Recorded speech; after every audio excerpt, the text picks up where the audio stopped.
Hi, everyone. I'm Mrs. Wright, and I'm going to be reading to you two stories, The Frog Prince and The Frog Prince Continues, for our summer STEM project, where you will be using the materials in your Ziploc to create your own marshmallow catapult. So let's begin. The Frog Prince, and you can follow along in your books as well. Once upon a time, there was a beautiful princess. She had a golden ball, and it was her favorite plaything. She took it wherever she went. One day, the princess was playing in the woods near a well. She threw her ball high into the air. It fell splash into the well. The princess watched her golden ball sink deep into the water of the well, and she began to cry. She cried harder and harder. Suddenly, someone said, "What's the matter, princess? Why are you making so much noise?" The princess looked around. She looked into the well. Oh, an ugly little frog was looking up at her. The frog asked again, "What's the matter, princess?" "Oh, it's you, you odd old water splasher," the princess said. "My golden ball has fallen into the well, and that is why I'm crying." "Stop crying," said the frog. "Maybe I can help you. What will you give me if I get your ball for you?"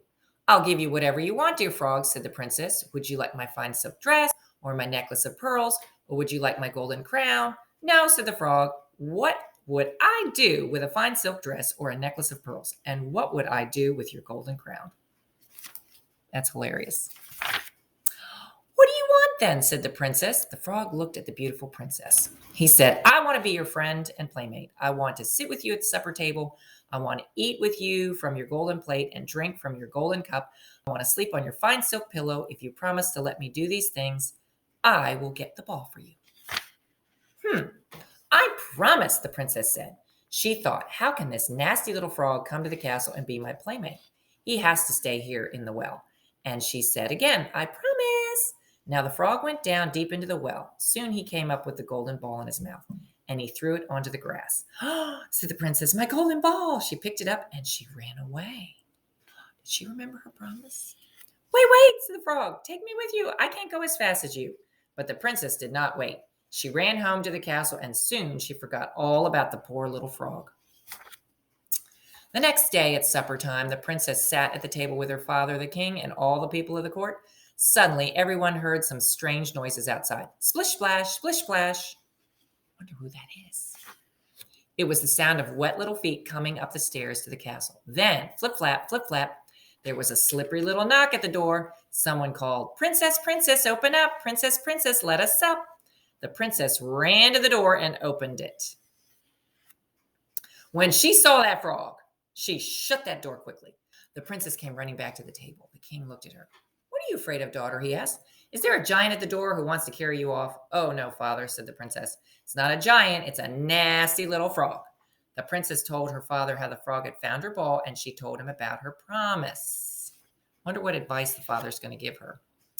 "I promised I would let him be my friend and playmate," she said, "but I never thought he would come out of the well." Flip, flap. There was that slippery little knock again, and someone called, "Princess, princess, open up. Princess, princess, let us up. Remember who brought you the ball that fell. Remember your promise by the well." "You must keep your promise, daughter," said the king. "Open that door and let that frog in." And so the princess had to open the door. She's letting him in. The frog hopped in and followed her to the table, and he stopped by her chair. "Pick me up and put me next to your plate," said the frog. "Go ahead," said the king. "Do as the frog says. You must keep your promise." The princess had to put the frog on the table. Everyone could see that she really didn't want to do it. Look at her face. The frog ate with the princess from the golden plate, and he drank with her from her golden cup. The frog liked his supper very much, but the princess could not eat a thing. At last the frog said, "Now I'm ready to go to sleep. Carry me to your bedroom and put me on your fine silk pillow." The princess began to cry. "Stop crying," said the king. "Do as the frog says. You made a promise and you must keep it." And so the princess had to carry the frog to her bedroom, and she took him hold of him with two fingers, and she put him in the corner. But the frog said, "I'm tired. I want to go to sleep on the bed, just like you. Put me on your pillow, or I will tell your father." Look at how she's carrying him. That made the princess very angry. She picked up the frog and she threw him against the wall. But when he fell to the floor, the frog was no longer a frog. I wonder what happened to him. What did he turn into? Now he was a tall prince with beautiful, kind eyes, and he was smiling at the princess. A wicked witch turned me into a frog, he said, but now the spell is broken. And the very next day, the prince and princess were married. A golden coach with 8 white horses drove up to the castle, and the prince now took the princess to his own land and lived there happily ever after. The end. Or so it seems. The Frog Prince continues. Let's look at this next one. So the princess kissed the frog, and he turned to a prince, and they lived happily ever after. Well, let's just say they lived sort of happily for a long time. Okay, they weren't so happy. In fact, they were pretty miserable. Stop sticking your tongue out like that, nagged the princess. How come you never want to go down to the pond anymore? Whined the prince. The prince and princess were so unhappy they didn't know what to do. Wonder why he sticks his tongue out like that. What does he remind you of? I would prefer that you not hop around on the furniture, said the princess. And it might be nice if you got out of the castle once in a while to slay a dragon or a giant or whatever. The prince didn't feel like going out and slaying anything. He just felt like running away. But then he reread his book, and it said right there at the end of the story, they lived happily ever after the end. So he stayed in the castle and he drove that princess crazy. Then one day, the princess threw a perfectly awful fit. First, you keep me awake all night with your horrible croaking snore. Now I find a lily pad in your pocket, and I can't believe I actually kissed your slimy frog lips. Sometimes I think we would be better off if you were still a frog. That's when the idea hit him. The prince thought, still a frog. Yes, that's it. And he ran off to the forest looking for a witch who would turn him back into a frog. Do you think that's going to turn out good if he's looking for a witch? They're kind of nasty. The prince hadn't gone far when he ran just into the person he was looking for. Miss Witch, excuse me, Miss Witch. I wonder if you could help me. Say, you're not looking for a prince to kiss, are you? Said the witch. Oh, no, I've already been kissed. I'm the frog prince. Actually, I was hoping you could turn me back into a frog. Are you sure you're not looking for a beautiful sleeping princess to kiss and wake up? No, I'm the frog prince. That's funny. You don't look like a frog. Well, no matter. If you're a prince, you're a prince. I'll have to cast a nasty spell on you. I can't have any princes waking up Sleeping Beauty before the 100 years are up. The prince didn't stick around to see which nasty spell that witch had in mind. He ran deeper into the forest until he came to a tiny cottage where he saw another lady who might help him. That was a close call. Miss Witch, excuse me, Miss Witch, I wonder if you could help me. I'm a prince and... What did you say, prince? Croaked the witch. No, no, I'm not the prince looking for Sleeping Beauty, but yes, I'm the frog prince. And I'm looking for a member of your profession who can turn me back into a frog so I can live happily ever after.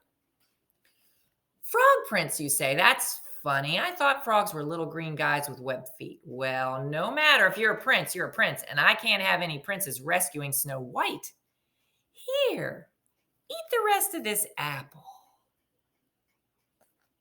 The prince, who knew his fairy tales and knew poison apple when he saw one, didn't even stay around to say no thank you. He turned and he ran deeper in the forest. Soon he came to a strange-looking house with a witch outside. I wonder which fairy tale has a witch. So we've done Sleeping Beauty, we've done Snow White. What's the next one? Miss Witch, excuse me, Miss Witch. I wonder if you can help me. I'm the frog. If you're a frog, I'm the king of France, said the witch. No, I'm not a frog. I'm the frog prince, but I need a witch to turn me back into a frog so I can live happily ever after. Can you do it? Said the prince in one long breath. The witch eyed the prince and licked her lips.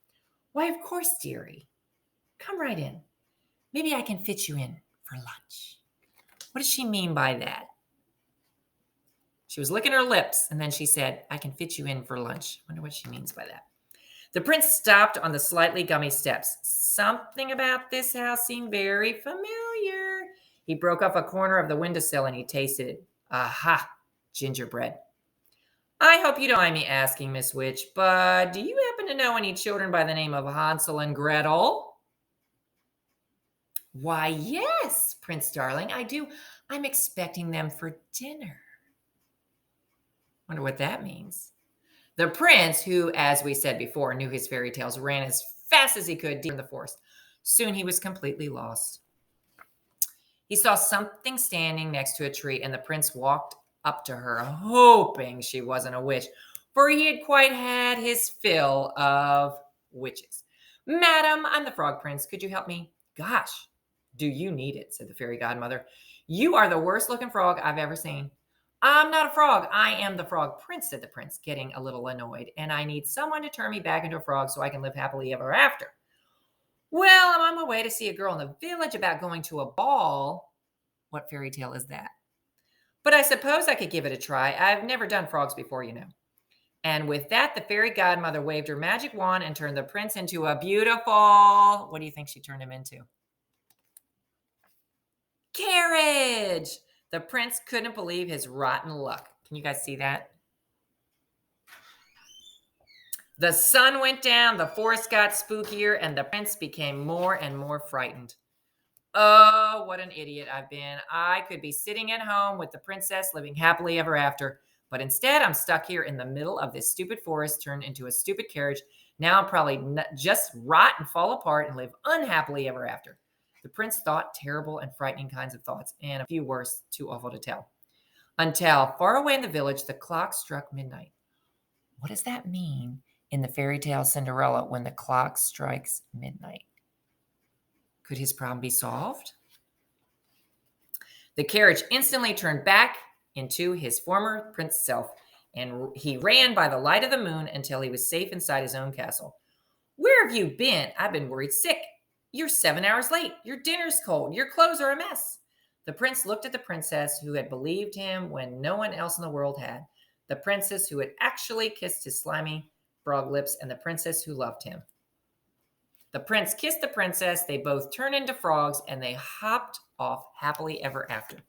So he got his wish, and he also took the princess with him. Okay, so now it's time to think about our own catapult. Kind of like a frog tongue, if you think about it. Frog tongue kind of goes out and catches something. You're actually doing a catapult that will send a payload out. So inside your Ziploc, you'll see many craft sticks. You'll see one that has a cap glued on the top, and this is actually going to hold your payload. You have a small Ziploc bag of marshmallows, and that's going to be your payload you're going to put inside there.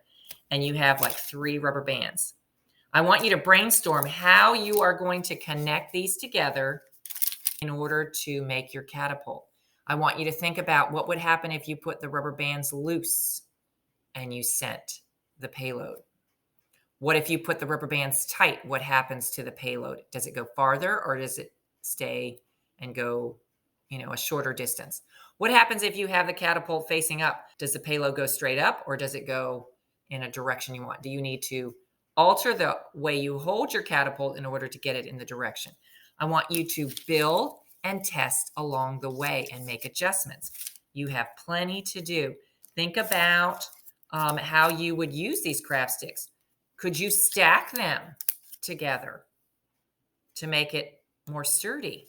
Could you stack several and put it into a plus sign and rubber band it?